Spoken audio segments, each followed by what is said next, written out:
ਇਹ ਰੱਬ ਦੀਆਂ ਨੇਮਤਾਂ ਕਿੰਨੀਆਂ ਨੇ, ਤੂੰ ਸ਼ੁਮਾਰ ਹੀ ਨਹੀਂ ਕਰ ਸਕਦਾ ਨਾਮ। ਕਿਤੇ ਸ਼ਾਇਰ ਨੇ ਆਖਿਆ ਏ ਨਾਮ, ਉਹਨੇ ਰੱਬ ਦੀਆਂ ਨੇਮਤਾਂ ਬਿਆਨ ਕੀਤੀਆਂ ਨੇ। ਕੀ ਆਂਦਾ ਏ? ਵਾਸ਼ਾਨਾ ਰੱਬ ਰਹਿਮਾਨ ਦੀਆਂ, ਵਾਸ਼ਾਨਾ ਰੱਬ ਰਹਿਮਾਨ ਦੀਆਂ।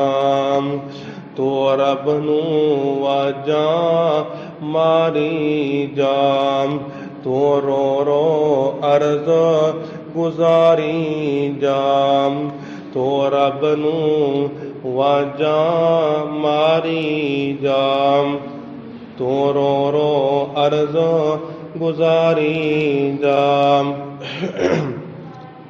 ਜਿੱਥੇ ਮਰਜ਼ੀ ਬੈਠ ਪੁਕਾਈ ਜਾਮ, ਨਹੀਂ ਲੋੜਾਂ ਕਿਧਰੇ ਜਾਣ ਦੀਆਂ।